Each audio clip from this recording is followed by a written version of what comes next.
شرکی ہولنا کیے اور شرکی تاریکیے آپ کے سامنے واضح کرنا ہے۔ اللہ کا واسطہ دے کر سوال کرتا ہوں، اللہ کی دی ہوئی عقل کو استعمال کر کے جواب دیجئے۔ بڑے سے بڑا پیر، ابھی ہمیں پتہ لگا ہے پاکستان کے اندر ایک پیر صاحب فوت ہو کے دفن ہو گئے، پھر ان کی لاش کو قبر سے نکالا گیا اور کندھوں پہ اٹھا کر 2-2.5 گھنٹے وہ جلوس چلا اور وہاں سے نکال کر انہیں کہیں اور دفن کیا گیا، اور ان کی کرامتیں اور ان کے قصے، یہ بھی کر لیتے ہیں، یہ بھی کر لیتے ہیں، یہ بھی کر لیتے ہیں۔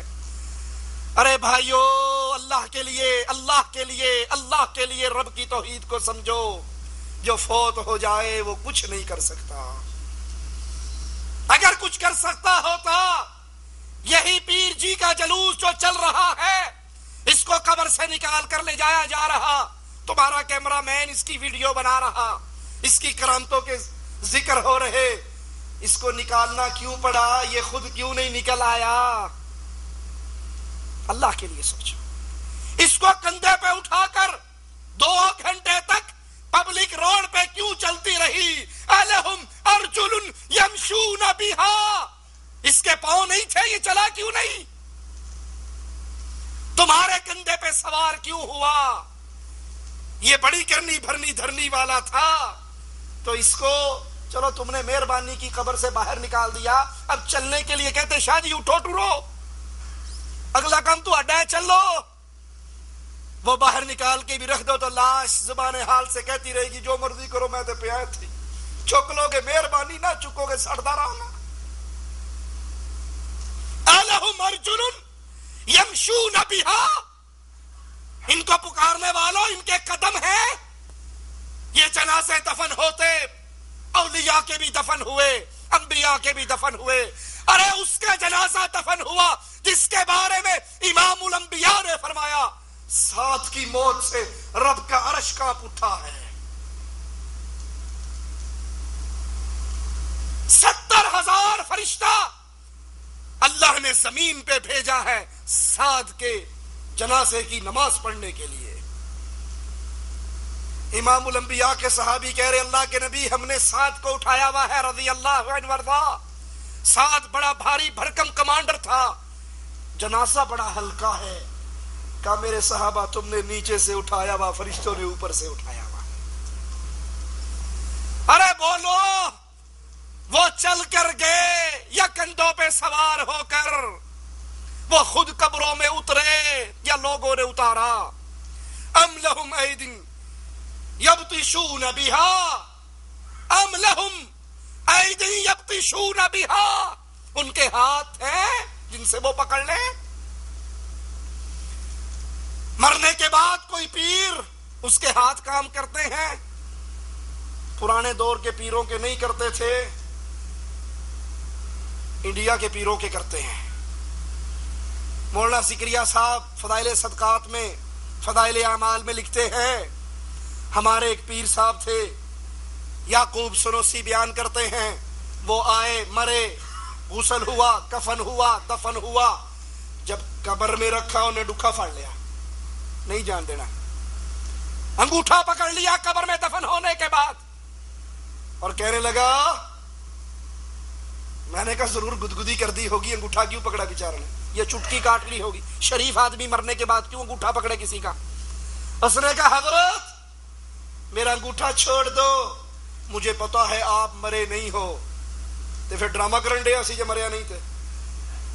اب انگوٹھا پکڑنا یاد رہا، استنجا کرواتے ہوئے انگوٹھا کیوں نہیں پکڑا؟ اب انگوٹھا پکڑنا یاد رہا، کپڑے پھاڑتے ہوئے انگوٹھا کیوں نہیں پکڑا؟ 400 روپے کا سوٹ نہ خراب کرو، میں اٹھا کے اتار دیتا ہوں، غسل خانے سے غسل کر کے آ جاتا ہوں، کفن بھی خود پہن کے آ جاتا ہوں۔ مالک کہتا پوچھو ان سے جن کو تم پوچھ رہے ہو، ان کے چلنے والے پاؤں ہیں؟ مر گئے، پاؤں نے کام چھوڑ دیا، مر گئے، ہاتھوں نے کام چھوڑ دیا۔ ام لہم اعین یبصرون بہا، کیا ان کی آنکھیں ہیں جن سے یہ دیکھے؟ ام لہم آذان یسمعون بہا، کیا ان کے کان ہیں جن سے یہ سنے؟ قل ادعوا شرکاءکم، پہلے یہ چیلنج ہے، کیا ان کے ہاتھ ہیں؟ ان کے پاؤں ہیں، ان کی آنکھیں ہیں، ان کے کان ہیں، پھر قرآن چیلنج کر رہا ہے قُلِ ادْعُوا شُرَكَاءَكُمْ، سارے پیر بابے اکٹھے کر لو، سارے شریک اکٹھے کر لو، جن جن کی قبروں کا طواف کیا ہے بلا لو، جن جن کو پکارا ہے بلا لو، جن جن کو غوث اعظم کہہ کر ساری عمر اس کی صدائیں لگاتے رہے پکار لو، ثم کیدونی فلا تنظرون، پھر جاؤ میرے خلاف جو جی آتا ہے کر گزرو۔ رب محمد کی قسم یہ سارے کچھ بھی نہیں کر سکتے۔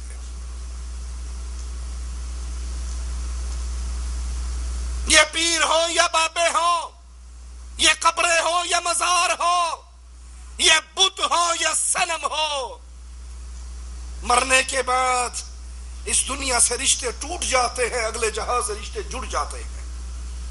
مالی کہتا ہے چیلنج ہے، نبی چیلنج کرو انہیں، کہو سارے اکٹھے کر لو، پھر جو جی میں آتا ہے کر گزرو۔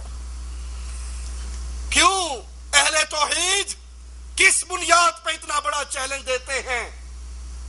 میری داڑھی میں یہ 4 بال سفید ہیں، چیلنج ہے رب محمد کی قسم، کائنات کا کوئی پیر کوئی فقیر یہ رب کے سفید کردہ بال کو کالا کر دے۔ ارے جو بالوں کو کالا نہیں کر سکتے وہ ایڈا بڑا بال کیسے دے سکتے ہیں؟ پیر دیتا، پیر بخشا، نبی بخش، علی بخش، ولی بخش، امام بخش، عبد الرسول، عبد النبی، عبد الزہرا، عبد الامام، ایک سفید بال کو کالا نہیں کر سکتے۔ یہ سارا کچھ کون کر سکتا ہے؟ قرآن سے سنیے، ان ولی اللہ الذی نزل الکتاب، اور میرا ولی، میرا مددگار، میرا مشکل کشا، میرا حاجت روا، میرا غوث اعظم، میرا بگڑی بنانے والا، مجھے رزق دینے والا، مجھے شفا دینے والا، مجھ پہ بیماریاں اتارنے والا، مجھ پہ مصیبتوں کو دور کرنے والا وہ اللہ ہے جس نے کتاب کو نازل کیا۔ وَهُوَ يَتَوَلَّى الصَّالِحِينَ، اور وہ نیک بندوں کی مدد کرتا ہے۔ خیبر میں مدد اللہ نے کی، بدر میں مدد اللہ نے کی، حنین میں مدد اللہ نے کی۔ اللہ جب چاہے اپنے بندوں کی، نیک بندوں کی مدد کرتا ہے۔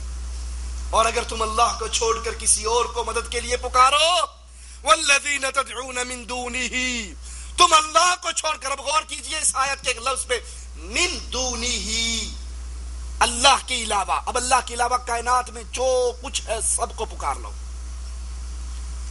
تم اللہ کو چھوڑ کر اللہ کے علاوہ جن جن کو پکارتے ہو، لا یستطیعون نصرکم، مالک کہتا ہے یہ تمہاری مدد کی طاقت نہیں رکھتے، ولا انفسہم ینصرون، اور نہ اپنی مدد کی طاقت رکھتے، نہ تمہاری مدد کی طاقت نہ اپنی مدد کی طاقت۔ وَإِن تَدْعُوهُمْ إِلَى الْهُدَى لَا يَسْمَعُوا وَتَرَاهُمْ يَنْظُرُونَ إِلَيْكَ وَهُمْ لَا يُبْصِرُونَ، نہ تمہاری مدد کی طاقت ان کے پاس، نہ اپنی مدد کی طاقت، اور ان کو اگر کوئی بات بتلانے کو پکارو تو اس کو نہ سنیں، اور ان کو آپ دیکھتے ہیں کہ گویا وہ آپ کو دیکھ رہے ہیں، اور وہ کچھ بھی نہیں دیکھتے۔ بتوں کو پکار لو، بت بھی نہیں سنتے، مرنے کے بعد مردے کو پکار لو، مردہ بھی نہیں سنتا، اس جہاں سے رشتہ ہی ختم۔ ایک اور قرآن حکیم کی آیت آپ کے سامنے پیش کرتا ہوں اللہ کے لیے۔ مجھے پتا ہے کچھ بھائیوں کو غصہ ضرور آتا ہوگا میری باتوں سے، یہ باتیں کڑوی لگتی ہوں گی، لیکن مجبور ہوں، محمد کریم کے منبر پہ کھڑا ہوں، جھوٹ نہیں بول سکتا صلی اللہ علیہ وسلم۔ یہ امام الانبیاء کی وراثت ہے، اس منبر پہ اگر حق کو بیان نہ کیا جائے، قیامت کے دن اس منبر پہ کھڑے ہونے والے کے منہ میں آگ کی لگام ڈالی جائے گی۔ یہاں کھڑے ہو کے جس سے کہانیاں میں بھی سنا سکتا ہوں، زلیخا کی باتیں مجھے بھی کرنی آتی ہیں، لیکن اللہ کی قسم یہاں پر کھڑے ہو کے